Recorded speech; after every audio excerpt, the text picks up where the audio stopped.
कृष्ण हरे हरे हरे राम राम राम हरे हरे हरे कृष्ण कृष्ण कृष्ण हरे हरे हरे राम राम राम हरे हरे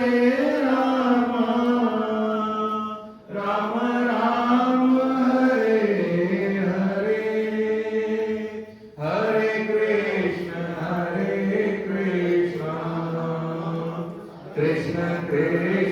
कृष्ण हरे हरे हरे राम राम राम हरे हरे कृष्ण कृष्ण कृष्ण हरे हरे हरे राम राम राम हरे हरे कृष्ण कृष्ण कृष्ण हरे हरे हरे राम हरे हरे हरे कृष्ण कृष्ण कृष्ण हरे हरे हरे राम हरे कृष्ण कृष्ण कृष्ण हरे हरे हरे राम राम हरे हरे कृष्ण कृष्ण कृष्ण हरे हरे हरे राम राम हरे बोलो राधा वल्लभ सरकार की जय। सुबह सवेरे करते आराम प्रभु करते हैं हम शुरू आज का काम प्रभु। सुबह सवेरे नाम प्रभु करते हैं हम शुरू आज का काम प्रभु। शुद्ध भाव से तेरा ध्यान लगाए हम विद्या वरदान तुम्हीं से पाए हम। तुम्हीं से है आगाज तुम्हीं अंजाम प्रभु करते हैं हम शुरू आज का काम प्रभु। गुरुओं का सत्कार कभी ना भूले हम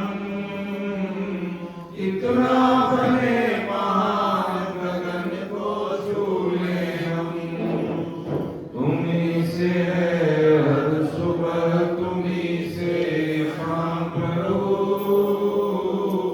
करते हैं हम शुरू आज का काम प्रभु। सुबह सवेरे करते राम प्रभु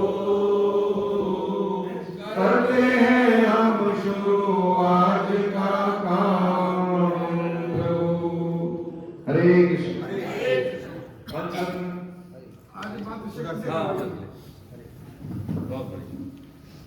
आज कौन देगा मुझे? आराम से भैया जो आया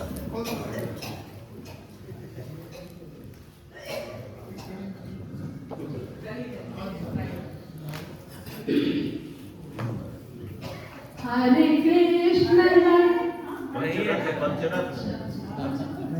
नहीं है मेरा ये संसार नहीं है मेरा ये संसार ना है ये मेरे लिए सभी हैं कृष्ण के सभी तो प्यारे हैं ये सदा मेरे तो हैं कृष्ण केवल दूसरा न कोई जैसा भी हूँ मेरा भी शरण में हूँ उनकी सदा सुख दुख नहीं जग में सिर्फ है परिस्थितियाँ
हरे कृष्ण।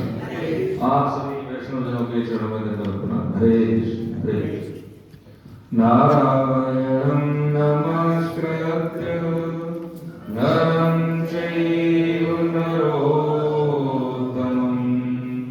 देवीं सरस्वतीं व्यासं ततो जयमुदीरये।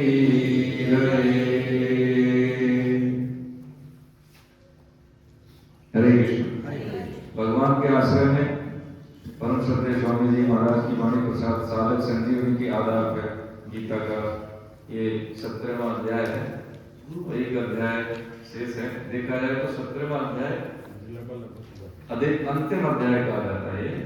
अब चूंकि जैसे भगवान ने हमें किसी कार्य को करने की पद्धति बताई है कि हम चाहे कुछ भी जैसे बैठक करें, बिल्कुल लोग बैठते हैं या कोई भी हम जब कार्य करते हैं, पढ़ाई करें, कुछ भी करें तो उसकी सास मार करनी होती है, कंक्लूजन टेक अवे क्या लेके जाए। तो उसमें उपदेश पूरा होने के बाद में 18वें अध्याय में गीता को प्रकारांतरीय उपदेश को प्रकारांतर से दोबारा कहते हैं, है ना।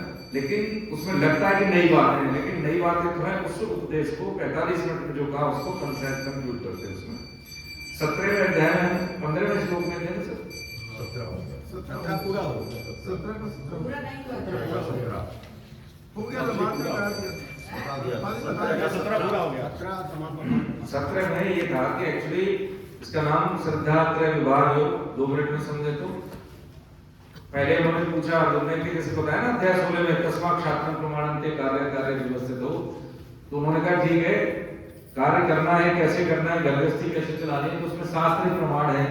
तो अर्जुन का प्रश्न था कि जिसको शास्त्र का ज्ञान नहीं है लेकिन उसकी श्रद्धा है तो उसका क्या परिणाम क्या होगा उसके कर्म का। तो भगवान ने बताया कि श्रद्धा से पहले निष्ठा आती है ना। तो निष्ठा का मतलब ये, सॉरी निष्ठा का पूछा कि उसकी निष्ठा कैसी रहेगी ईश्वर के प्रति, अपने कर्तव्य कर्म के प्रति। तो निष्ठा से पहले भगवान ने बताया श्रद्धा, ठीक है। जैसी श्रद्धा होगी वैसी निष्ठा होगी, जैसी निष्ठा होती है वैसी उसकी वृत्ति बनती है। वृत्ति मतलब स्वभाव, आदत। जैसी वृत्ति होगी वैसे कर्म होंगे, वैसे कर्म होंगे, वैसी गति। ये क्रम बताया। तो अब श्रद्धा 3 प्रकार की बताई भगवान ने, सात्विकी, राजसी, तामसी। जैसे हम बदले में हमें कुछ चाहिए होता है तो हम देवताओं की पूजा करते हैं, है ना, राक्षसों की भी पूजा कर देते हैं, भूत प्रेतों की भी कर देते हैं, ठीक है। तो और जो सात्विकी होती है, हरे कृष्ण, सात्विकी श्रद्धा वालों का बताया था, देव पूजन तो करते हैं लेकिन कुछ चाहते नहीं, कर्तव्य कर्म, है ना, वो समझ के पूजा करते हैं। तामसी वाले जैसे भूत प्रेत, जैसे हम देखें अघोरी टाइप की जो सिद्धियां होती हैं।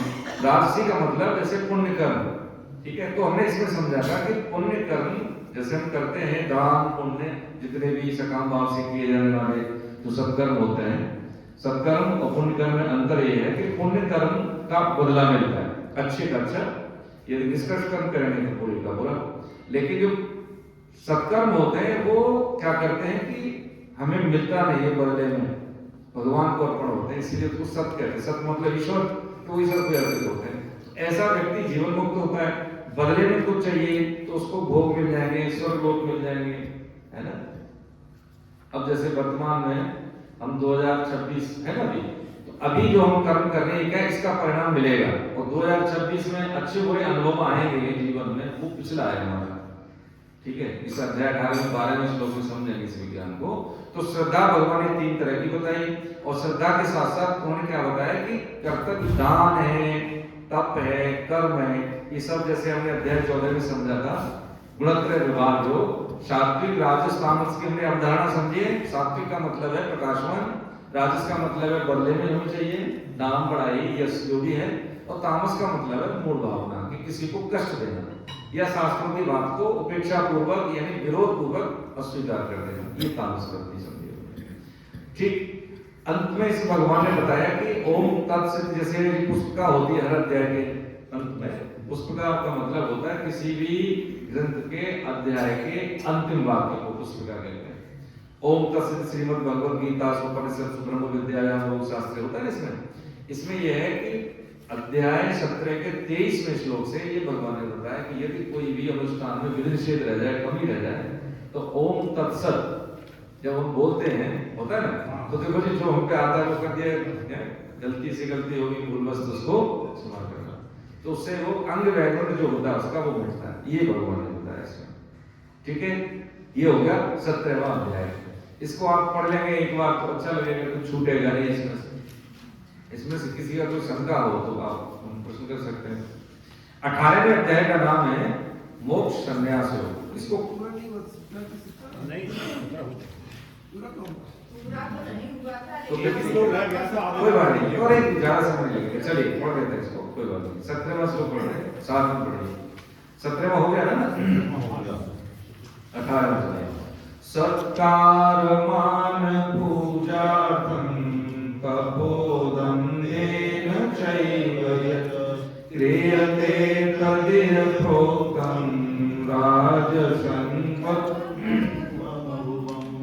मूढग्राहेणात्मनो यत्पीडयां क्रियते तप परशोतसाधनार्थं वा तत्कामसमुदायकं दातव्यमिति यद्दानं दीयते नोपकारिणे देशे काले च पात्रे च तद्दानं सात्विकं स्मृतं यत्तु प्रत्युपकारार्थं फलमुद्दिश्य वा पुनः दीयते च परे क्लेशं तद्दानं राजसंस्मृतम् अदेशकाले यद्दानम् अपात्रेभ्यश्च दीयते असकृतमवज्ञातं तत्तामसमुदायकम् ॐ तत्सदिति निर्देशो ब्रह्मणि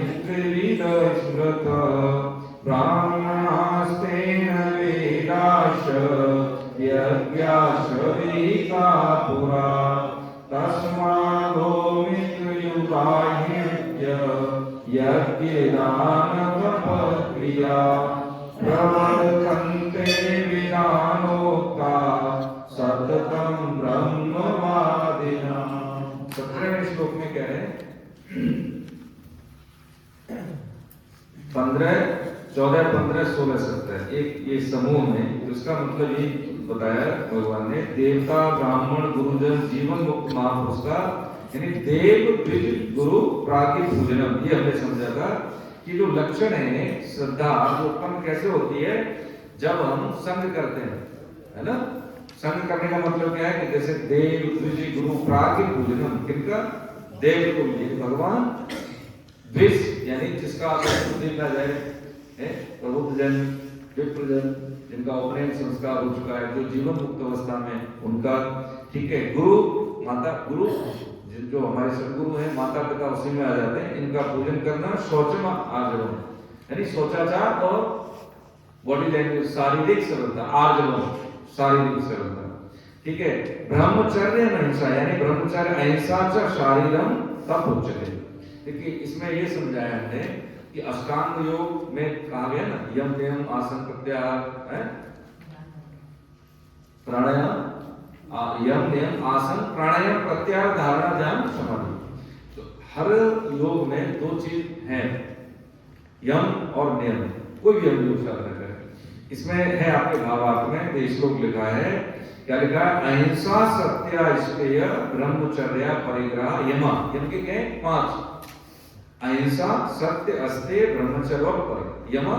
और क्या करें कि शौच संतोष तप स्वाध्यायेश प्राणिधानानि नियम, यानी शौच यानी आंतरिक और बाहरी शुद्धता शरीर की, दूसरा संतोष जो प्राप्त है पर्याप्त है, तब विपरीत परिस्थिति में भी अपना कर्तव्य कर्म करना, स्वाध्याय जैसे अभी हम कर रहे हैं रोज, जैसे 10 श्लोक जो भी हम 5 श्लोक का नियम बनाना चाहे स्वाध्याय, प्राणिधान यानी अपने जो इंद्रियों को विपरीत भावना से बचाना, यानी ईश्वर की ओर सम्मुख कर देना, ठीक है। ये यम नियम। तो ये जो श्लोक है 14, 15, 16, इसका मूल भाव ये है कि जब हम इनका अनुष्ठान करते हैं आचरण में, तो ये आंतरिक और बाह्य शुद्धता होती है इसमें। ठीक है। तो कह रहे हैं कि देवता, ब्राह्मण, गुरुजन, जीवन मुक्त महापुरुष का यथायुक्त पूजन करना, शुद्धि रखना, सरलता, ब्रह्मचर्य का पालन करना, हिंसा न करना, शरीर संबंधी तप है ये, ठीक है, शारीरिक तप। ये हम फिजिकली इस तरह का किसी के साथ व्यवहार करेंगे, यानी इनका पूजन करना है, जो भी कर्तव्य करना है। और इसमें एक चीज आएगी, जो किसी को उद्वेग न करे, ऐसी कोई भाषा न बोले कि जिससे हमारे व्यवहार से किसी को क्रोध आ गया। उद्वेग मतलब क्रोध के पहले की अवस्था होता है ना, हीट ऑफ द मोमेंट में गुस्सा तो आया, लेकिन वो हमने रिलीज नहीं किया। एक शब्द इसमें है आर्जवम। आर्जवम शारीरिक सरलता है ना, किसी को उद्वेग करने वाला, सत्य और प्रिय तथा हितकारक भाषण करने वाला। यानी हितकारक का मतलब किसी के हित में हो, जैसे नाम है आशुतोष, तो आशुतोष जी बोलेंगे, कुछ अलग नहीं बोलेंगे, है ना। जो नाम है उसका संबोधन वैसे, चाहे उम्र में छोटा है या बड़ा है, बड़े हैं तो उनके हिसाब से आदर्श सूचक शब्द लगाना, तो ऑटोमेटिकली क्या है कि उससे वातावरण शुद्ध होगा, शब्दों में ऊर्जा होती है। तो ये जो हमारा साधन है वो संपन्नता की ओर चलता है, ठीक है। आगे कह रहे हैं स्वाध्याय और अभ्यास। अभ्यास किसका, नाम जब का, कभी मन लगेगा कभी मन नहीं लगेगा। अब जैसे कहते हैं कि भाई कोई कहे, जैसे मैं अपने पे बोलूं कि देखो जी हमारा माला करने बैठते तो दर मन भागता है ना, और वही 500 की गड्डी दे दो,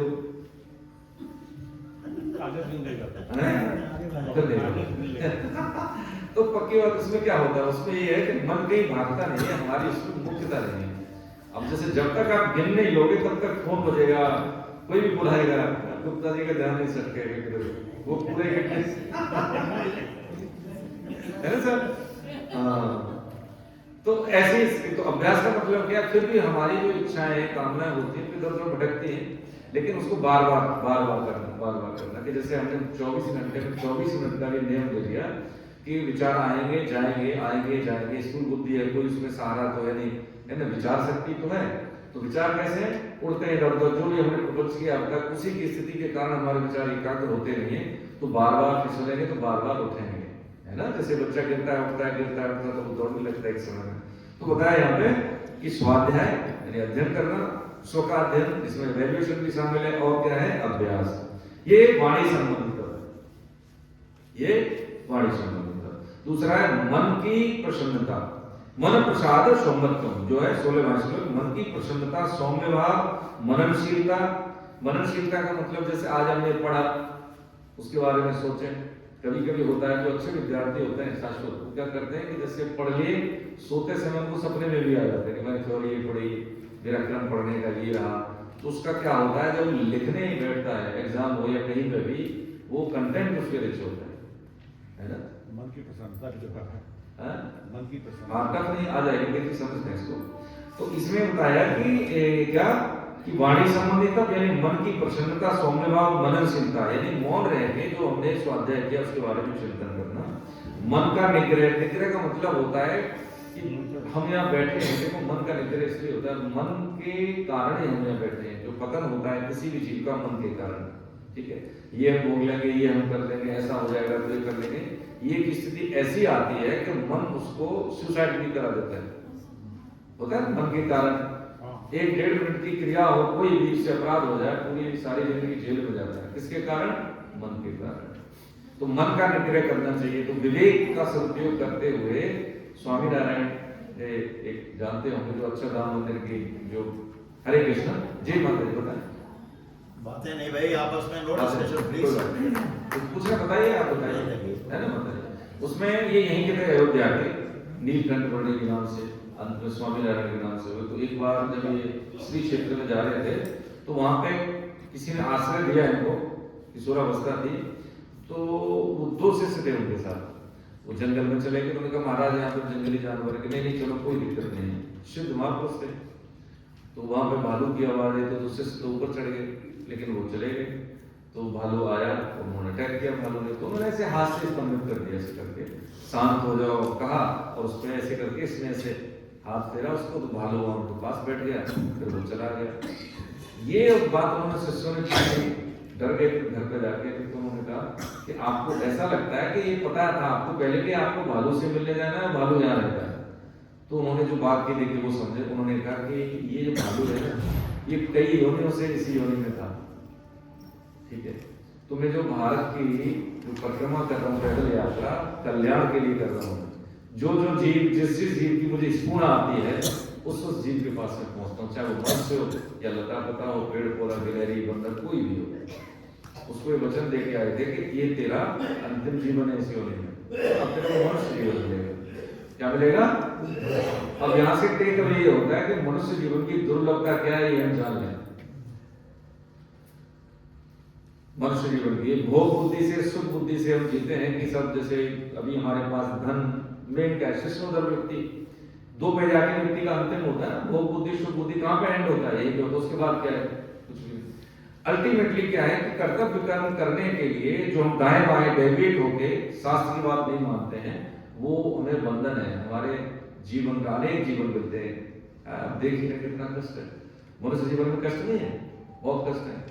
दोबारा से कितना ही विद्या सांसारिक ले लें, लेकिन अगले जन्म में फिर वही कर ABC, फिर वही डंडे, फिर वही डांट। क्यों शास्त्र? बचपन में सब खिंचाई होती है, माँ बाप से लेकर के टीचर तक, संसार में देखो भाई ये नहीं कर पाए, वो नहीं कर पाए।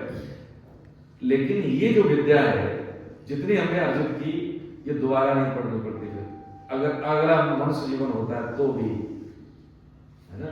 तो जो इस जीवन का यहाँ पे कुछ साथ में नहीं जाता, न संबंध जाते, न संपत्ति, न संसाधन कुछ जाता है, न नाम पढ़ाई, कुछ नहीं जाता है।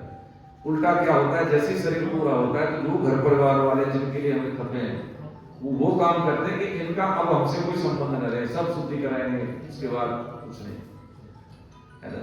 तो ये जीवन में कैसे परफॉर्म करना है, ये भगवान ने उपदेश दिया गीता में। अर्जुन लगा भी तो वो भी तो था।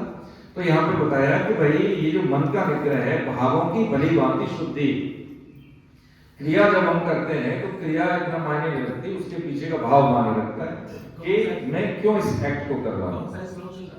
ये 17वां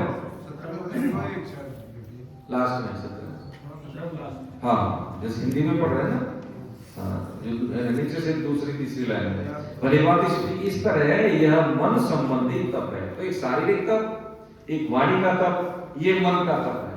मन का तप का मतलब कुल मिला के एक लाइन में समझे तो दूसरों के हित में, सृष्टि मात्र के लिए अपने अंदर अच्छी भावना रखना कि आप स्वस्थ रहें। कई बार कहते हैं प्रणाम, नमस्ते, ये क्या है? मन संबंधित तप, शारीरिक और वाणी का, और ये मन का तप हो गया, यानी सूक्ष्म शरीर का तप हो गया। आगे कह रहे हैं कि परम श्रद्धा से युक्त, 17वां श्लोक की व्याख्या है, परम श्रद्धा से युक्त, फलेच्छा से रहित मनुष्यों के द्वारा जो 3 प्रकार यानी शरीर, वाणी और मन का तप किया जाता है, इसको सात्विक तप कहते हैं। ये सात्विक तप ऐसे होता है, शरीर से, वाणी से और मन से। देखिए एक तो होता है लगाव, एक होता है फैलाव। हम करते हैं लगाव। लगाव का मतलब है ये क्या है? सांसारिक है, ये व्यक्तिगत है लगाव। फैलाव क्या है? ये समष्टिगत है। कैंडल रखी हमने, सभी जगह उजाला दे रही है, रोशनी जल रही है, सभी को उजाला मिल रहा है, जहां तक उसकी क्षमता है वहां तक जा रहा है कि नहीं जा रहा है, ये फैलाव। तो सिद्ध महापुरुष क्या करते हैं? सबसे प्रेम करते हैं, सबको तपस्या का फल दे देते हैं। लेकिन लगाव क्या होता है? हम जैसे संसारी लोग करते हैं लगाव, आपसे हमारा अच्छा व्यवहार है तो आपके प्रति हमारी दूसरी भावना है, किसी दूसरे से नहीं है तो उसके प्रति दूसरी भावना है, ये सांसारिक है, यही बंधन है। ठीक है। संत महापुरुष सबसे प्रेम से बात करते हैं तो किसी से लगाव नहीं होते, व्यक्तिगत लगाव है, वो इसलिए समष्टिगत जो कुछ है वो सब ईश्वर के ही जन है।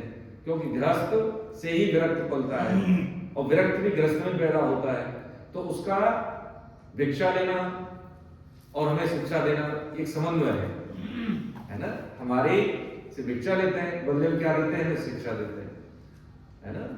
हमारे पास संसाधन होते हैं, उनके पास क्या लेके जाते हैं? खाना पीना भी लेके जाते हैं, उनके पास तो कुछ होता नहीं ना व्यक्तों के पास, लेकिन वो देते क्या है? एक थॉट ही तो देते हैं, विचार देते हैं, जिससे हमारी समृद्धि होती है। तो यहाँ पे भगवान ने ये बताया कि जो सांसारिक स्थूलता है, भोग है, ऐश्वर्य है, संपत्ति है, संसाधन है, यदि इसका सदुपयोग नहीं किया तो फिर हमारा बंधन होता है, ये मनुष्य जीवन बेकार हो जाता है। ठीक है। आगे भगवान बता रहे हैं इसमें 18वें श्लोक में क्या बता रहे हैं?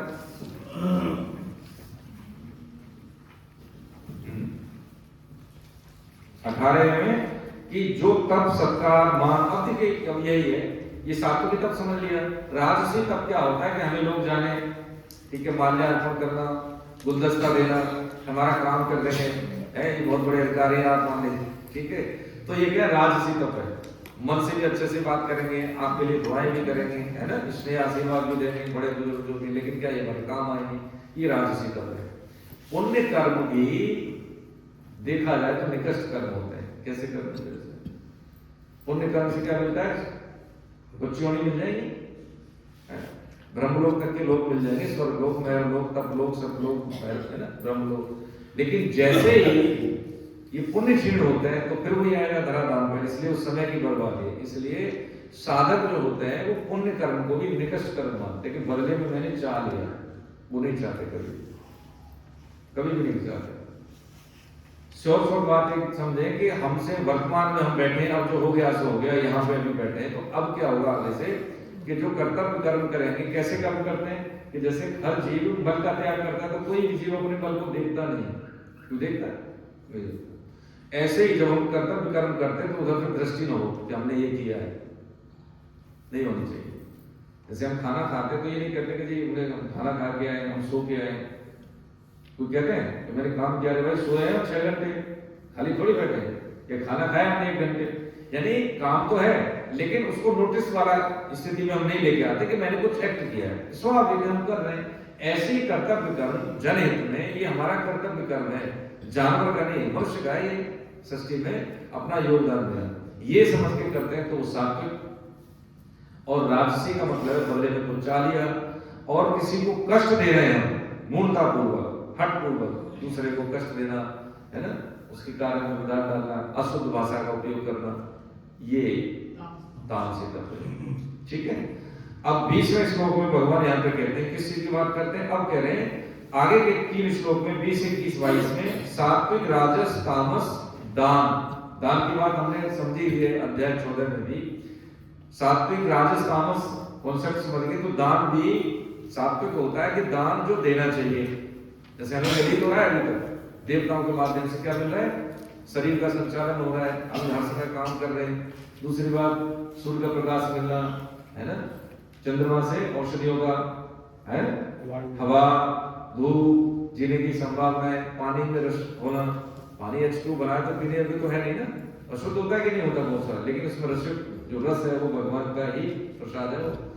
तो ये क्या है कि हमें मिल ही रहा है, संसाधन मिल रहे हैं। तो हमारा दायित्व क्या होता है कि सृष्टि से हम ले ही रहे, जब से हम पैदा हुए, जब से हम ही तो खर्च कर रहे हैं। देखा जाए तो कोरोना काल में इसका सबूत मिला, तो उसमें एक जो IPCC इंटरनेशनल संस्था है, उसने कहा कि 11 वर्ष तक यदि हम मनुष्य को पृथ्वी से हटा दें तो जैसे पृथ्वी जो सृष्टि काल में थी इतनी रिसोर्सफुल हो जाएगी। ये हमने देखा ना कोरोना काल में, पौधों की पत्तियां हरी, एकदम क्लीन वातावरण, यानी चंडीगढ़ से हिमालय दिखता था, है ना, है कि नहीं है? तो जो देखा जाए तो मनुष्य ही ऐसा है जो खर्च करता है, व्यवधान पैदा करता है, आवश्यकता से अधिक चीजों का दोहन करता है ना। बाकी सब देख लें, जिसको जितनी जरूरत है उतना ये लेगा, बाकी छोड़ देगा। तो उससे क्या है, आवश्यकता की हमेशा पूर्ति होती है, लालच की कभी पूर्ति नहीं होती। तो हम नहीं होते कि दिल्ली में, गुड़गांव में वो गैस चैम्बर बन गया शहर। अब पहले हम नहीं कहते थे पानी बोतल में आएगा, लेकिन अब आ रहा है। हमें पता नहीं है कि हवा भी मिलेगी ऐसे ही कि एक कमरे के लिए इतना सिलेंडर रखो, तो है ना, सिलेंडर आने लगे ना, तो एयर प्यूरिफायर, वहां पे स्थिति होगी ऐसी तरह, है ना। तो ये क्या है कि हमारे ही उपभोग संस्कृति के कारण। तो यहाँ पे क्या है कि दान का मतलब है जो देना चाहिए, इसका हमें सृष्टि में जरूरी है। नियमित आय तो नियमित दान, यथायोग दान। कैसे? यथायोग, अध्याय 9 का 26वां श्लोक, है ना, यथायोग। अब ऐसे नहीं है कि भाई 4 करोड़ रुपए का घर ले लिया, ठीक है, पंडित जी को दान दे रहे हैं, क्योंकि उनका भी घर गृहस्थी होती है। देखिए यहाँ पे वृंदावन में आप गए होंगे सर, तो वहां पे मिलते हैं ना कि जो मिलते हैं, क्या बोलते हैं उसको, हम दर्शन करवा देंगे, गाइड, है ना, जो देना है दे देगा, जो देना है दे देगा। हमें ऐसा लगता है पता नहीं क्या मांग लेगा, ज्यादा से ज्यादा 150 और पूरा घुमाएंगे आपको। और जब उनके दरवाजे पे कोई संत जाता है ना, देसी घी की टुकड़ी हुई रोटी खिलाएंगे, सोचा उसके पास है कि 50-100 से उसके बच्चे भी।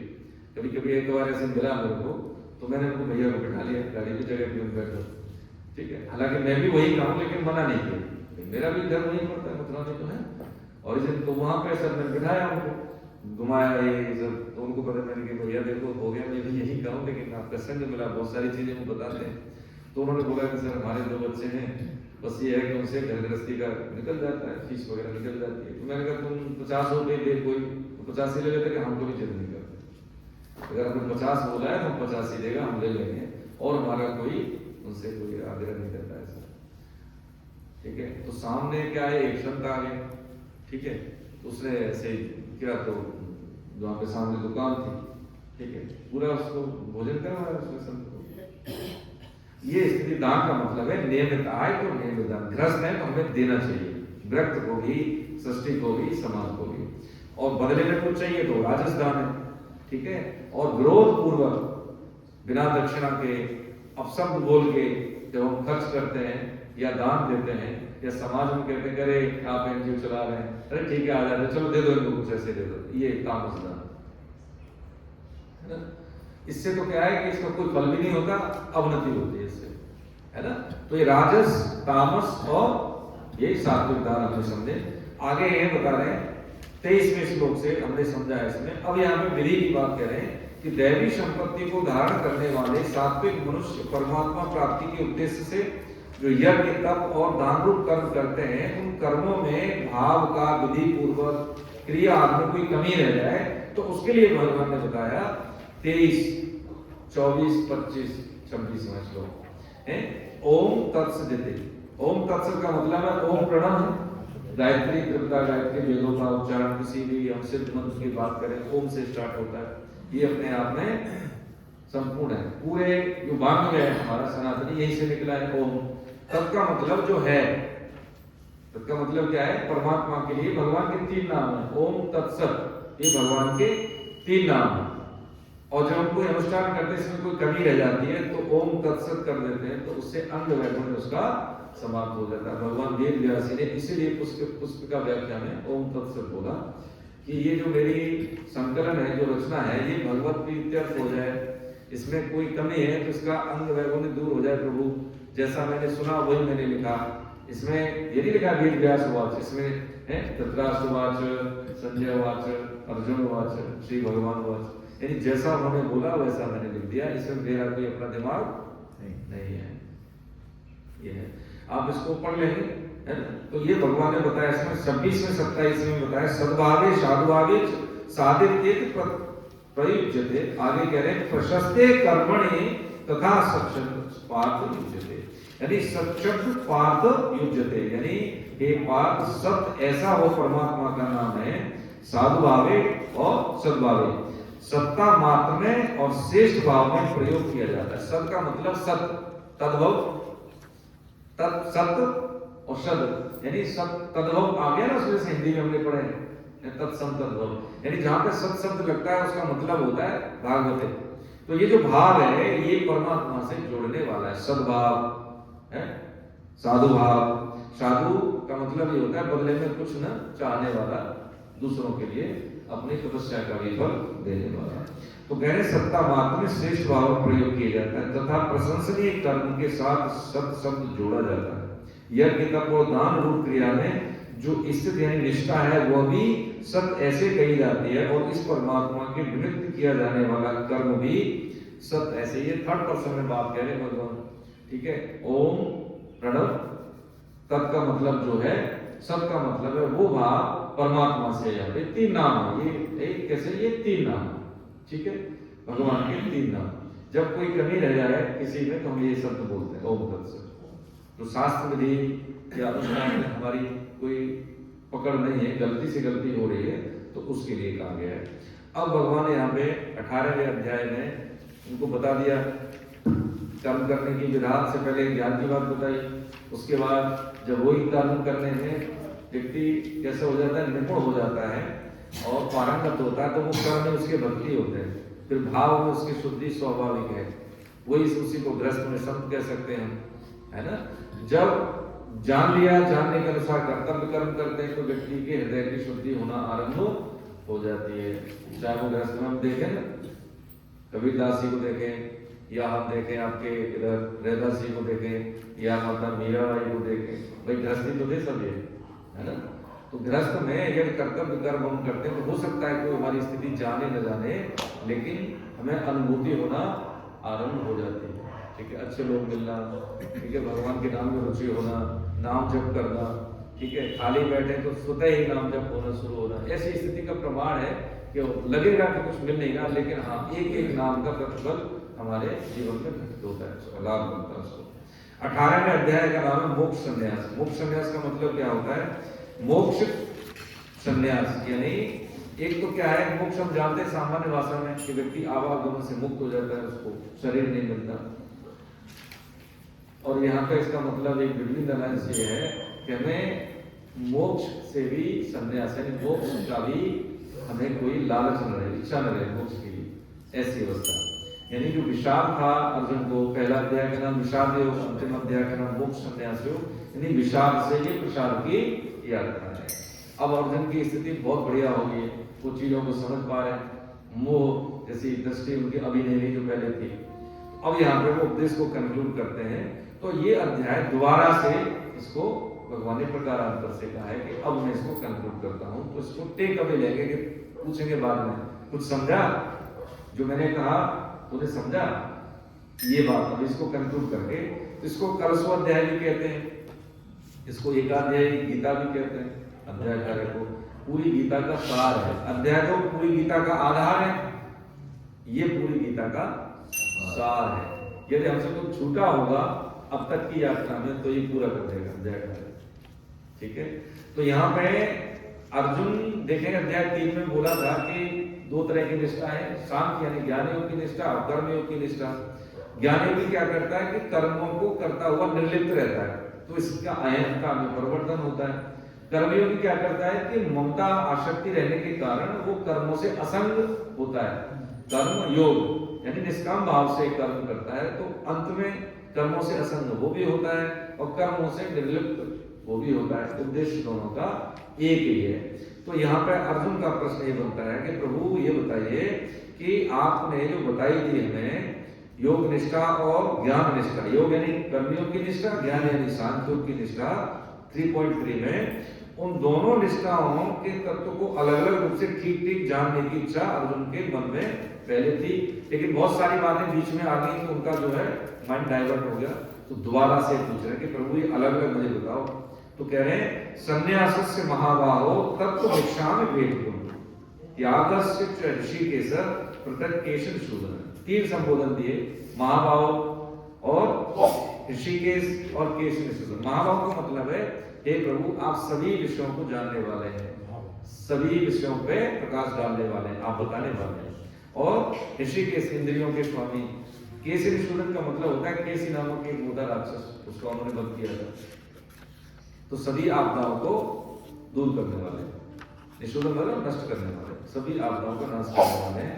इसलिए मैं संन्यास और त्याग का तत्व अलग अलग जानना चाहता हूं। तो ये अब यहाँ पे देखिए, इसमें भावार्थ में आपके में जैसे भी समझा कि सांख्य योग की निष्ठा जिसको हम कहते हैं ज्ञान योग, इससे क्या होता है कर्तापन का भाव नहीं रहता, यानी बुद्धि का कहीं भी कर्मों में लिप्तता नहीं रहती। ठीक है, कर्मयोग में क्या करता है कि निष्काम भाव से कर्म करता है, अंत में दोनों का एक ही है कि कर्मों से असंग होते हैं। ठीक है, ये बात समझिए हमने। आगे समय श्री कृष्ण भगवान अब क्या कह रहे हैं यहाँ पे बता रहे हैं, क्या कह रहे हैं, जो दूसरा तीसरा श्लोक है उसमें कह रहे हैं, पढ़िए थोड़ा एक पार्ट हो जाएगा। दूसरा और तीसरा दूसरा तीसरा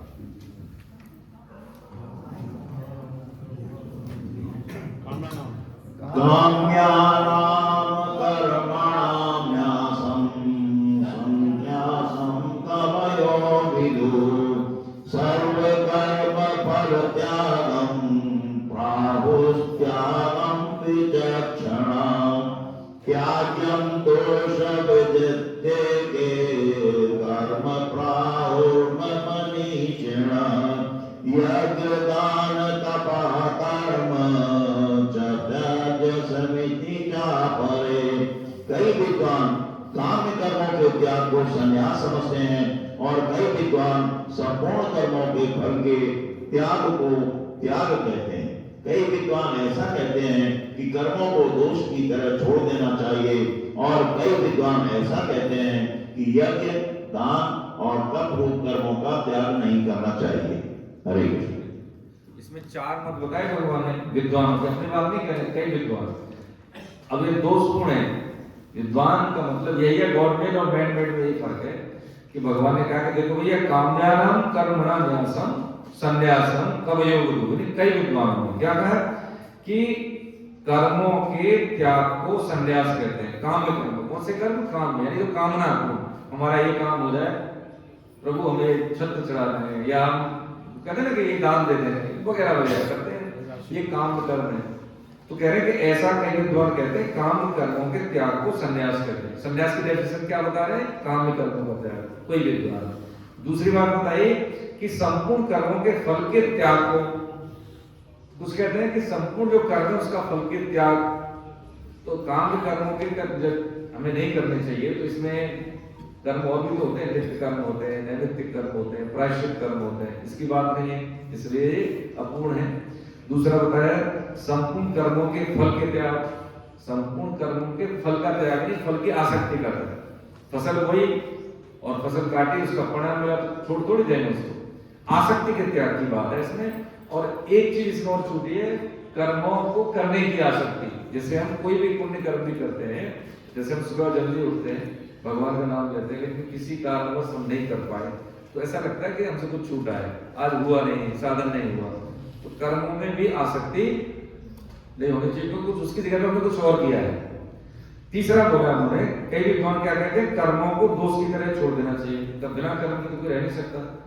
कर्म न करना भी कर्म करना है। हम कुछ नहीं करेंगे, सांस लेंगे ये भी तो कर्म करना है, जमाई लेंगे ये भी तो कर्म करना है। तो ऐसा हो नहीं सकता। सृष्टि में कोई भी जीव बिना कर्म के रह नहीं सकता।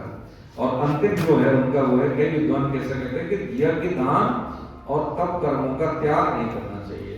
तो यज्ञ, दान, तप तो करना चाहिए, ठीक है, लेकिन और क्या करना चाहिए? यदि यज्ञ करें हम, ठीक है, दान भी दें, तप भी करें, लेकिन अपना जो कर्तव्य कर्म नहीं करें, तो ये भी किसी मतलब की चीज नहीं है। तो जो पहला और तीसरा है ज्ञान योग से संबंधित इसमें विचार, और दूसरा और चौथा है कर्म योग से संबंधित इसमें। तो 4 जो भगवान ने विचार दिए, जो विद्वान के मत हैं, ये चारों में ये कमी थी, इसलिए उन्होंने बताया। अब आगे अपना मत बता रहे हैं, कौन से में? 4, 5 और 6 में कि हे भरतवंशियों में श्रेष्ठ अर्जुन, तू संन्यास और त्याग, यानी इसमें देखेंगे ऊपर में लिखा है 4थे श्लोक से पहले, सूची कटा न्याय सिद्धांत। सूची कटा न्याय सिद्धांत का मतलब होता है, जैसे हम मॉल में जाते हैं ना, हाँ, मॉल में जाते हैं तो एक व्यक्ति ने लिया एक ही आइटम, ठीक है, और मान लीजिए शुक्ला जी ने लिए करीब 20-25 आइटम। अब मेरे जैसे आदमी तो एक ही लिया आइटम, तो मैं बोलूंगा उससे, भाई इनको बाद में मेरे को तो एक आइटम है, मेरी ब्रेक कर दें। ये सूची कटा न्याय का मतलब है कि संन्यास और त्याग की बात पूछी तो भगवान ने कहा कि संन्यास छोड़ो, ये बहुत बड़ी चीज है, पहले त्याग समझ ले, है ना, छोटी सी चीज है, पहले ये समझ ले। सूची कटा न्याय का मतलब है ज्यादा काम हो तो सबसे पहले छोटे से काम को करके उससे निवृत्ति पा लेना, ये है सूची कटा न्याय सिद्धांत।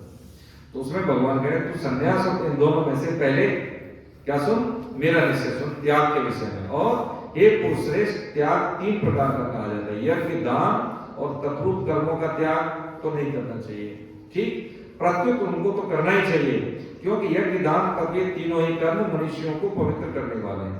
हे पार्थ, इन यज्ञ, दान, तपरूप कर्मों को दूसरे भी कर्मों को आसक्ति और फलों की इच्छा का त्याग करके ही ये जोड़ा है, ठीक। त्याग एक होता है वैराग और एक होता है उपरति।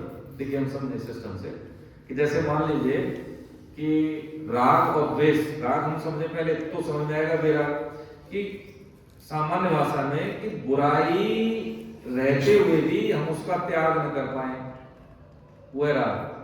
धृतराष्ट्र पता था दुर्योधन में बुराई नहीं त्याग कर पाए, राग। और अच्छाई होते हुए भी इसको स्वीकार न कर पाए, ये द्वेष। पांडवों को जानता था कि धर्मी है, ये भक्त लोग हैं, लेकिन फिर भी धृतराष्ट्र उसको स्वीकार नहीं कर पाए। यही हमारी बात है कि हमें पता है कि हमें ये गलत कर रहे हैं, लेकिन फिर भी इसको छोड़ न पाना, राग। व्यायाम करना चाहिए, सुबह जल्दी उठना चाहिए, नहीं करते हैं। डायबिटीज है, किसी को परहेज न करे, कहा गया होता है।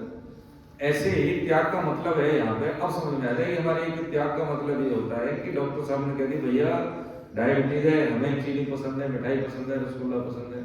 अब डॉक्टर साहब बैठे उनका भाई देकर अगर ठीक होना है तो छोड़ दे, तो आप कह रहे हैं भाई ठीक तो होना है तो छोड़ दो, छोड़ दिए, हो गया त्याग। कि उसमें राग तो है लेकिन हमने गुरुजनों की बात को मान लिया कि ऐसे जीना है, ये हो गया त्याग। अब क्या है, उससे आगे की स्थिति है उपरति, कि मिठाई मिल जाए तो ठीक है, नहीं मिली तो उसकी तरफ मेरा इंटरेस्ट नहीं, रुचि नहीं है, उसमें राग नहीं है, ये है उपरति। ठीक है, यानी भोग जैसी कोई भी वस्तु है यह उपरति, इसके बीच में आ जाता है वैराग, बीच में आ जाता है वैराग। यार मान लीजिए कि कितना भी हमें इंसिस्ट करे तब भी हम उसका उपयोग नहीं करेंगे क्योंकि मेरे लिए ये उपयोगी नहीं। क्रम होता है त्याग, वैराग और उपरति। उपरति का मतलब होता है कि हमें ये हमारी दृष्टि में सृष्टि को हम समझते नहीं है, भोग सुख बुद्धि है, ये क्या है, ये कर्तव्य कर्म के लिए हम आए हुए, परीक्षा है इस जीव की हमारी मनुष्य शरीर में कि कर्तव्य कर्म करके यहाँ से शुद्ध होकर निकल जाए, ये है त्याग और वैराग। तो भगवान ने ये कॉन्सेप्ट बता दी है ना कि ये जो स्थिति है क्या करना चाहिए, फलों की इच्छा का त्याग करके ही फल की आसक्ति, जैसे यहाँ पे हम बैठे हैं है ना, किस लिए आए हम, मान लीजिए गीता का स्वाध्याय करने के लिए। गीता का स्वाध्याय क्यों कर रहे हैं हम, गीता का स्वाध्याय अपनी उन्नति के लिए। कौन सी उन्नति के लिए है, आत्म कल्याण के लिए। बहुत बढ़िया, आत्म कल्याण के लिए। हम अब आत्मा मतलब स्वयं के लिए, मेरे लिए, दूसरे के लिए नहीं। हाँ, आत्म कल्याण के लिए, बहुत बढ़िया है ना। तो ये आत्म कल्याण के लिए कि हम दूसरों को भी लाभान्वित करने के लिए, दूसरों को ठीक है, अच्छी बात है, लाभान्वित करने के लिए, लेकिन पहला हम अपने बारे में सोचे ज्यादा। धर्म मम, भगवान क्या कह रहे हैं कि तेरा कर्तव्य कर्म क्या है स्थिति परिस्थिति में, तो मेरा क्या है कि पहले मैं अपनी जिम्मेदारी, जीवन जीने की कला सीख, कला है, आर्ट है ना, बहुत बढ़िया। तो ये भगवान ने यहाँ पे इसमें क्या पड़ा है, वो सन्यास अपने आप बोलेंगे, इसमें हम चाहने नहीं, आपको लगे तो दे दो, हमें कोई मतलब नहीं। एक्चुअली सर हकीकत की बात, जैसे सिद्ध महापुरुष बताते हैं कि जैसे आप यहाँ से जाएं दिल्ली तो आपको सोचेंगे अच्छा वो आ गया, गाजियाबाद आ गया, पैक कर लो, दिल्ली आने वाली है, चिन्ह आ गया ना। हमें लगता है कि वो आध्यात्मिक चिंतन के विकास को सही ट्रैक में है, तो सबसे पहली बात है तो सपने आएंगे तो अच्छे आएंगे, आपको लोग मिलेंगे तो अच्छे मिलेंगे, हरे कृष्ण बात नहीं करेंगे है ना, लोग मिलेंगे तो अच्छे मिलेंगे। और दूसरी बात क्या है कि आपकी जो स्फूर्णाएं हैं वो समय पूरी होंगी जो होनी चाहिए, और हमारा चाहे मन उसमें लगे पूरी नहीं होनी चाहिए, जो हमारे हित में नहीं तो कभी पूरी नहीं होगी, कभी नहीं पूरी होगी वो। तो आप मोक्ष की बात छोड़ दो, मोक्ष की अच्छी स्थिति में नहीं है, देखा जाए मोक्ष की कोई स्थिति ज्यादा अच्छी नहीं है। जैसे मान लीजिए कि चीनी है, चीनी में चीटी लगी हुई है और हमें तो पता नहीं है, आपने चाशनी बनाई तो उसी में मिक्स हो गई, तो ये तो हो गया मोक्ष, ठीक है। और एक चीटी ऐसी है कि वो बोरी में खा रही है, टेस्ट ले रही है आराम से, ये होती है प्रेमा भक्ति। तो भक्त कभी भी मोक्ष नहीं चाहते वो जैसे कारक पुरुष बन के आएंगे दुनिया में, लोगों का कल्याण करेंगे, ठीक है, उनकी लीलाओं में एक्टिव पार्टिसिपेशन होता है, तो बस वो स्थिति होती है। इसको कहते हैं पंचम पुरुषार्थ है ना, उसको कहते हैं पंचम पुरुषार्थ कहते हैं। ये है धर्म अर्थ काम मोक्ष से भी ज्यादा आगे की स्थिति है ये। तो भक्त कभी मोक्ष नहीं चाहता, ठीक है। जब हम कर्तव्य कर्म करते हैं, नाम ले रहे हैं, भगवान में हमारी आसक्ति है और उनके दर्शन से हमारा नाम छूटता है, तो भक्त नाम को महत्व देता है, दर्शन को महत्व नहीं देता। क्यों नहीं देता? दुर्योधन को दर्शन हुए ना, हुए थे कि नहीं हुए थे, पता है किसको? विरोधियों को भी निकट, लेकिन उनका कुछ कल्याण हुआ नहीं हुआ है ना। लेकिन नाम से, इसलिए नाम जापक कभी भी भगवान के नाम को नहीं छोड़ता है। छोड़ देगा तो क्या कहे भगवान को? पुंडरीक ने छोड़ा, अरे भाई हमारे तो ठीक है, हमने कौन सा बुलाया, आए तो विचार करो ना, फ्री होके तब आते हैं। ऐसे भक्त के पीछे भगवान की कृपा हमेशा रहती है। एक शब्द भी बोल देगा कि होना तो होता है, उसका होता है। ये वृंदावन की घटना है।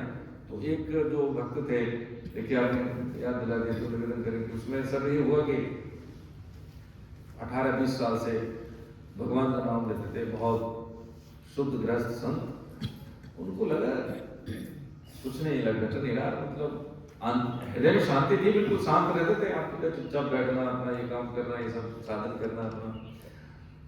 तो अब भगवान को लगा कि इसको तो शंका हो रही है, तो वहां पे एक कोढ़ी बैठता था बांके बिहारी मंदिर से थोड़ा सा 150-200 मीटर पहले। तो उसको मतलब ऐसे ही किसी रूप में जाके बोल दिया, कह रहे तुम्हारा रोग ठीक हो सकता है भाई। कि कैसे? कहते कि यहाँ से रोज मंदिर जाते थे कि यहाँ से पीली धोती पहन के जाते हैं, ठीक है, लंबी सी चोटी है उनकी और शॉल ओढ़ते हैं, गर्मी में भी शॉल पड़ी रहती है, तो तुम उनके पैर पकड़ लेना, छोड़ना नहीं जब तक वो कहते हैं कि तेरा कोढ़ ठीक हो जाए, ये ध्यान रख लेना, छोड़ना मत, पैर पकड़ लेना।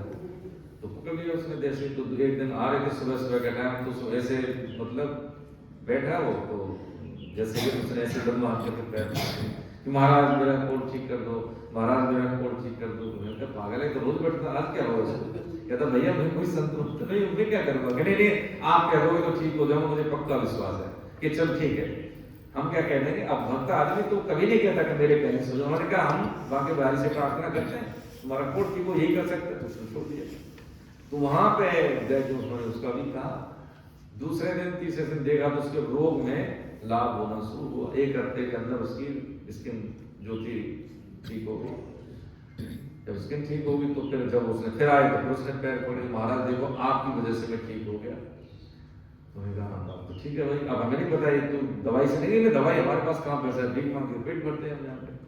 सपने में फिर कहा बांके बिहारी जी ने, तुझे कभी मांगा नहीं, तूने मांगा तो उसके लिए तो हमने पूरा कर दिया। कभी कुछ मांगता तो देते, बिना मांगे हम क्या दें? हम ऐसी कोई सांसारिक चीज नहीं देते जिससे कि तुम्हारा बंधन हो, है ना? कभी मांगा नहीं तूने तो भी दिया नहीं, तूने उसके लिए मांगा तो उसको दे दिया। तब उनको पता लगा कि मैं एक नाम भी ले रहा हूं तो कोई सुन रहा है, कुछ जा रहा है।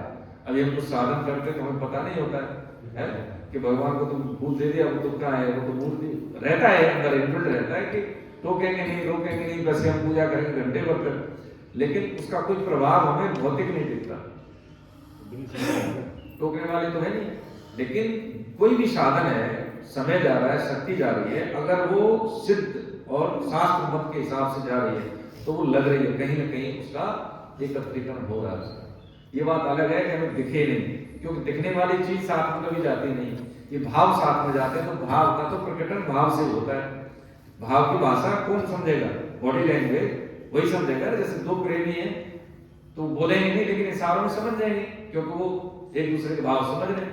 ऐसे ही भक्त भगवान, भाव भगवान और भक्त, भक्त भक्ति भगवंत गुरु चतुर नाम रूपे, इनके भाव एक दूसरे को समझ में आते हैं। स्थूल बुद्धि हमारे जैसे लोगों को तो समझ आएंगे नहीं, है ना? तो ये स्थिति भगवान ने यहाँ पे बताई। क्या बताई कि इस अध्याय का जो कंक्लूजन है, आगे क्रम से करते हुए कह रहे भगवान कि ये जो नियत कर्म है, क्या बताया समझा हमने? एक होता है नित्य कर्म जो हमें दैनिक रूप से करने होते हैं, एक होता है नैमित्तिक, जैसे धाम में गए, मंदिर में गए तो हम जो काम करते हैं एकादशी में नैमित्तिक कर्म, काम्य कर्म कामनाओं की पूर्ति के लिए, एक होता है शास्त्र भेद जो शास्त्र में वर्णन है, एक होता है नियत कर्म। शास्त्र भेद कर्म में, नियत कर्म में, नियत कर्म बड़ा होता है कभी कभी। जैसे मान लीजिए शास्त्र में ये है कि दान देना चाहिए, ठीक है दान देना चाहिए, लेकिन अब हमारा नियत कर्म क्या है कि पहले परिवार का पालन पोषण, अगर मेरे पास नहीं बच रहा है तो पहले परिवार का पालन पोषण करना, इसलिए पहले नियत कर्म जरूरी है। जो बच रहा है, हम किसी को भूखे को खाना खिला देते हैं, से भूखे खाना मिल जाएगा। तो नियत कर्म भेद कर्म से भी श्रेष्ठ है, ये हमें कभी छोड़ना नहीं चाहिए। यदि ये छोड़ दिया, इसलिए तो युद्ध के लिए कह रहे हैं कि तेरा ये नियत कर्म, इसको छोड़ेगा तो तेरे को पाप लगेगा। नियत, हाँ, नियत नहीं, नियत जो मेरे लिए इस्टेब्लिश किया हुआ, जैसे चपरासी है तो चपरासी का काम करे, अधिकारी है तो अधिकारी का काम करे, जनसेवक है तो जनसेवक का काम करे, हेड ऑफ द फैमिली है तो उनकी जिम्मेदारी क्या है वो काम करे, व्यवसायी है तो व्यवसाय का काम करे, जो भी अपना उचित लाभ है वो, ये सब चीजें हाँ पहले से डिसाइडेड है उस हिसाब से, है ना। आगे अभी टाइम हो गया ना, ठीक है। इसमें हम आज 11वें श्लोक के भाव समझ लेते हैं, 11 तक। उसके बाद फिर 12वां जो श्लोक है ना, वो कर्म सिद्धांत है। थोड़ा सा हम ये निवेदन करें, कर्म सिद्धांत को लेकर ही हमारे जीवन में आध्यात्मिक चीजों के प्रति अरुचि हो जाती है। हमें लगता है कि सामने वाला तो मेहनत नहीं करता, कम से कम एफर्ट्स में ज्यादा से ज्यादा चीजें उसके पास हैं, वो कोई भी शास्त्र विधि विधान का नहीं पालन करता, लेकिन फिर भी उसके पास धन की कमी नहीं है, लोग उसके साथ ज्यादा है। ये गलत बात, ठीक है। कभी भी सत्य व्यक्ति क्या करता है, परेशान हो सकता है पराजित नहीं। पहली बात, चतुर चालाकी कभी काम नहीं आती। महाभारत के युद्ध में जो दुर्योधन था, युधिष्ठिर से पूछता था शाम को कि भैया कौन सा चक्र वो है, कौन सी मतलब व्यूह रचना युद्ध की, तो वो बता देते थे, सरल थे वो। तो भगवान श्री कृष्ण क्या करते थे, दो मीटिंग करते थे, एक युधिष्ठिर के सामने, एक बिना युधिष्ठिर के। तो जो युधिष्ठिर के सामने होती थी वही जानते थे, वो दुर्योधन पूछता था वो बता देते थे, बता देते ना, तो बताइए। तो इसलिए भगवान कृष्ण क्या करते थे, एक मीटिंग अलग करते थे जिसमें युधिष्ठिर नहीं होते थे। अब इतने चतुर चालाक, इतने सामर्थ्यवान, जीते नहीं जीते, है ना। ऐसी समझने की स्थिति के लिए क्या है कि जो आर्जवम मार्गवम की बात हमने समझी वो यही है कि सरलता भगवान का ही गुण है। सिद्ध मत और शास्त्र मत जब हम कार्य करते हैं, जीवन जीते हैं, तो उसमें हमारी कभी हानि नहीं होती। 11वें श्लोक तक हम समझ रहे हैं कि नियत कर्म करना चाहिए, यानी उसका मोह पूर्वक त्याग करना तामस त्याग है। यदि हमने अनियत कर्म को छोड़ दिया तो तामस त्याग हो गया, वो करना है। और नियत कर्म के बदले में कुछ चाह लिया, जैसे बच्चों से चाह लेते हैं, बंधन है प्रभु जी, हाँ बंधन है, नहीं चाहना किसी से। सात्विक त्याग का मतलब होता है, इसी को सात्विक त्याग को भगवान ने कर्मयोग कहा गया है। कर्मयोग के कितने नाम है, सात्विक त्याग, असाइनमेंट में आ जाएगा, पेपर में भी आ जाएगा, ऐसी चीजें। और बुद्धियोग भी कहते हैं कर्मयोग को, क्योंकि उसमें एक निश्चयात्मक बुद्धि का सदुपयोग होता है। कर्मयोग का मतलब कर्मयोग है, ठीक है। कुछ कर्म है वह दुख रूप ही है, ऐसा समझकर कोई शारीरिक परिश्रम के भय से उसका त्याग कर दे।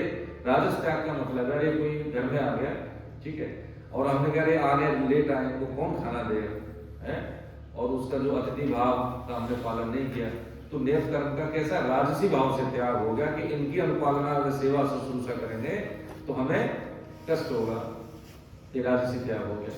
सात्विक त्याग ये होता है कि कोई घर में आए, यथा योग्य उनका आदर सत्कार करना, जो भी हम सेवा कर सकते हैं वो कर देना, और ये मेरा कर्तव्य है ऐसा मान के करना, ये सात्विक त्याग, इसी को कर्म होता है भगवान, ठीक है।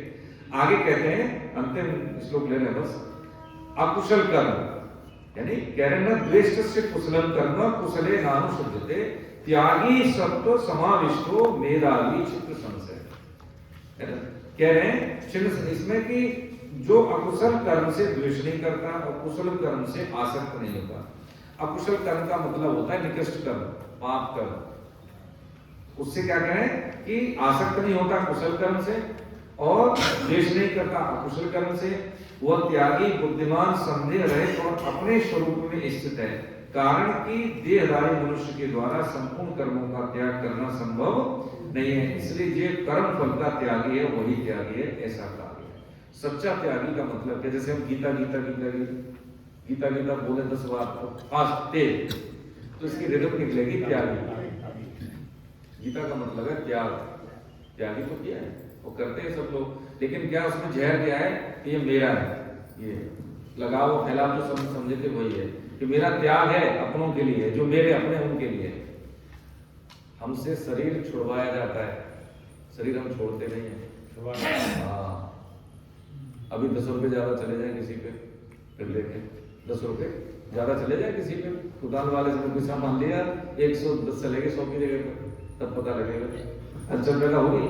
अब बताओ तो शरीर छोड़ सकते हैं हम? शरीर सबसे ज्यादा आसक्ति शरीर में, जरा सा कष्ट अरे होता है नहीं होता है। इसलिए ये जो भाव, जैसे हमने समझा था कि अब दिल्ली आने वाला है, गाजियाबाद आ गए तो समेट लो, समेटते नहीं, हम फैलाते रहते हैं चीजों को। फैलाने का मतलब है इसमें आ सकती है उसमें आ सकती है, ये कर लेंगे तो वो कर लेंगे, जब जीवन बड़ा सुकून में हो जाएगा, रिटायर हो गए टाइम पास के लिए कर लेते हैं। थोड़ा अजीब सी शब्दावली है, इसलिए पैदा हो गए पता ही नहीं लगता है। गीता जीवन जीने का, जैसे माता जी ने बोला, ये कला है। हकीकत में देखा जाए तो इसको व्यतिरिक्त शैली में समझे तो ये शरीर छोड़ने की कला सामान्य, और इसको चालू भाषा में बोले तो मरने की कला है। मरने की कला आ गई तो जीने की कला बहुत अच्छे से आ गई, है ना। मरने की कला मतलब जब मेरा शरीर पूरा होगा तो मेरा कैसी स्थिति रहेगी। जब हमारा कि परीक्षा जब आती है तो क्योंकि क्या है कि जब शरीर पूरा होता है तो वहां पे इंद्रियां काम नहीं करती, जवान काम नहीं करती, है ना। और उसमें भय रहता है। फिर उसको जैसे भय रहेगा तो जीव आत्मा क्या करती है फिर हलचल में, यानी उसको अशुद्धि होने मतलब निकृष्ट होने मिलती है उसकी अंतमति सो गति। फोटो खींचते समय जमाई आ गई तो टेढ़ा चेहरा आएगा जैसे जमाई में हो रहा है। ऐसे ही है कि जैसे ही शरीर उदान वायु के माध्यम से पूरा शरीर छोड़ती है जीवात्मा, तो जैसे भाव उसमें सॉफ्टवेयर जैसा है वैसे ही शरीर मिलता है उसको, चाहे जीव अनुभव हमने कितने साधन किए हो। तो साधन से ज्यादा क्या है? स्वीकृति है। साधन से ज्यादा क्या है? स्वीकृति। क्या स्वीकृति? स्वीकृति क्या?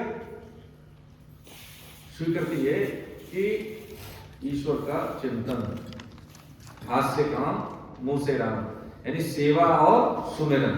किसी भी धर्म में देख लें ये दो चीज पिला करती है, सेवा और सुमिरन। सेवा व्यापारी करें कौन मना करता है, लेकिन सेवा भाव से, ठीक है। ये मेरे बच्चे हैं 10-20 जो परिवार में दिए हैं, माता पिता भाई भौजाई रिश्तेदार, इनकी सेवा हो जाए। और सुमिरन किसका? भगवान का। बदले में कुछ मिले तो कोई बात नहीं भैया, ये हमारी सेवा की होगी, हमने दे दिया, बदले में कुछ नहीं चाहिए। ये तैयारी है। जब जैसे धीरे धीरे धीरे धीरे स्थिति हमारी आएगी, 1-1, 2-2 दिन, जैसे हम नर्सरी में 10वीं में आएंगे, 10, 9, 10, 11, 12 में, क्यों शास्त्र ज्यादा पढ़ाई करनी होती है। जितनी छोटी क्लास का बच्चा उतने बस्ता भारी, और जितनी ऊंची क्लास का बच्चा उसके बाद डायरी पेंसिल, अब वो भी नहीं होता, लैपटॉप होगा या तो मोबाइल। क्या मतलब है? क्या वही है कि जीवन की जो साधन काल में हमारे साधन ज्यादा होते हैं, करने चाहिए। जैसे ही परिपक्वता आती है वैसे फिर क्या होता है कि हमारी चीजें क्लियर हो जाती है। हम ये करना है, हम ये करेंगे, हम ये नहीं करना तो कभी नहीं करेंगे। इसी को कहते हैं नेस्ट की स्थिति। किसमें? उद्देश्य प्राप्ति में। नेस्ट की शांति का मतलब है वो शांति विचलित नहीं होती। विपरीत परिस्थिति है तब भी, किसी से हमारा वियोग हो रहा है तो भी, हमारे शरीर से हमारा वियोग हो रहा है तो भी, क्योंकि हमें पता है कि भैया हमने सामान पैक कर लिया, ट्रेन रुकेगी, हम उतर जाएंगे। उसको शारीरिक बाध्यता नहीं रहती, ये मानने की तरह है। तो यहाँ पे कि कारण देहधारी मनुष्य के द्वारा संपूर्ण कर्मों का त्याग करना संभव नहीं है। इसलिए जो कर्म फल का त्याग करने वाला है, यानी जो हमारे निष्काम भाव से जब हम कर्तव्य कर्म करते हैं, तो ये हमारी पारमी को उस लायक बनाता है कि हमें कष्ट नहीं होते। और जो हमें समझना चाहिए भगवान हमारे हृदय में उस समझने वाले ज्ञान को प्रकट कर देते हैं। इसी को कहते हैं जीवन जीने की कला, और इसी को कहते हैं दूसरे शब्दों में मरने की कला। कि जो जैसे बच्चा पढ़ता है तो क्यों पढ़ता है? पेपर देने के लिए ही पढ़ता है, अपनी उन्नति के लिए। सीधी बात है, मरने की आ जाए, जीना अपने आप आ जाएगा। जीना, क्योंकि जीवन की वैल्यू इसलिए है, समय की वैल्यू इसलिए है क्योंकि हमारे पास समय सीमित है, एक एंड है लाइफ, मृत्यु है, इसलिए जीवन की वैल्यू है। यदि ये नहीं हो तो क्या होगा पता है? ठीक है। हरे कृष्ण। इसमें एक सूचना ये हमें देनी थी, क्योंकि अब ये अंतिम अध्याय है, अगले सेशन के लिए हमारी क्लासें फॉर्म हो रही है, ठीक है। तो मैडम सिखा दी। एक तो ये निवेदन रहेगा कि जो ऐप से कभी सेमिनार में रजिस्ट्रेशन कराए थे उनका ऐप में हो गया है, ठीक है। तो ऐप डाउनलोड कर दें सभी को। तो जो असाइनमेंट आएंगे वो अपने आप, जिनके पास है उनको तो करने की जरूरत नहीं है, जैसे नए रजिस्ट्रेशन है उनको करना है, पुराने में जिनका ऐप डाउनलोड नहीं हुआ वो कर लें। दूसरा क्या है कि हर अध्याय के बाद जब असाइनमेंट हम करते हैं तो उससे हमारी पूरे अध्याय की थीम हम समझ लेते हैं, और हाथ में मोबाइल रहेगा तो एंड इंफॉर्मेशन रहेगी, ठीक। दूसरा जिनको कराना है रजिस्ट्रेशन तो करा लेते, नए लोगों को जोड़े, ठीक है। गीता तो ऐसा है कि जीवन के ढंग गीता के संग, इससे लाभ ही होगा अगर करेंगे तो, ठीक है। तो अभी तो मुझे 8-10 लोगों ने किए हैं, कुछ पैसे मेरे पास हैं उनको मैं कर दूंगा, जैसे आपने जेम्स को ऐप में मुझे अपडेट करवाना है, ठीक है, तो वहाँ पे हम करा लेंगे। और कुछ नए अगर जोड़ना चाहे साधन तो जोड़ लीजिए, क्योंकि जब बीच में जोड़ते हैं तो फिर कुछ चीजें छूट जाती है। अभी 18वां अध्याय जनवरी में हम इसको कंप्लीट कर लेंगे। फरवरी से नया बैच शुरू होगा इसका 2026 वाला, तो उस तक हमारा ये रहेगा कि आप चलो हमारे साथ हैं। हरे कृष्ण। कुछ ऐसा कुछ शंका, कोई प्रश्न हो, कुछ छूटा हो? पंचम पुरुषार्थ होता है प्रेमावृत्ति। पंचम पुरुषार्थ क्या है? प्रेमावृत्ति, है ना। प्रेम गलिए दिशा गली जहाँ में दो समान, है ना। यानी इसमें जब मैं कहा था भर नहीं, अब हरे हैं, आपने समझा ये है कि मैं यदि भगवान में और भक्त में कोई अंतर नहीं है, ठीक है। जो कुछ भी द्वैत भाव सिर्फ सेवा के लिए होता है, जैसे कृष्ण और राधा में कोई अंतर नहीं है, लेकिन प्रेम के आदान प्रदान के लिए वो दो स्वरूप है ना। जैसे ज्ञान योगी तो आप कहते हैं हम ब्रह्मास्मि, लेकिन जो प्रेमी कहता है कि मेरे स्वामी, मैं उनका दास, है ना, ये है प्रेम अवस्था है कि प्रेम के आदान प्रदान के लिए एक ही भगवान है, दो, एक राधा तत्व में, एक कृष्ण तत्व में। ठीक है, हरे कृष्ण। गोविंद जय जय गोपाल जय जय गोविंद जय जय गोपाल जय जय राधा रमण हरि गोविंद जय जय राधा रमण हरि गोविंद जय जय गोविंद जय जय गोपाल जय जय गोविंद जय जय गोपाल जय जय राधा रमण हरि गोविंद जय जय राधा रमण हरि गोविंद जय जय श्री राधा रमण हरि गोविंद जय जय राधा रमण हरि गोविंद जय जय। नाम संकीर्तनम यस्य सर्व पाप प्रणाशनम प्रणामो दुःख शमनस्तम नमामि हरिं बोलो बाकी प्यारे लाल की जय, बोलो राधा गोविंद देव सरकार की जय, अपने अपने गुरु भगवान की जय, सियावर रामचंद्र की पवन सुत हनुमान की, उमापति महादेव की, सब देवी देवताओं की, सब संतों की, सब भक्तों की, अनंत कोट वैष्णव वृंद की, दृश्य पुण्य आत्माओं की आज के आनंद की बोलो जय जय श्री राधे। हे नाथ, हे मेरे नाथ, मैं आपको भूलूं नहीं, मुझ पे कृपा करो, मैं केवल आत्मा हूँ, आप ही केवल हो। ये ध्यान रखें, बार बार भगवान पे डालने पर ध्यान रखना, हम भूले नहीं।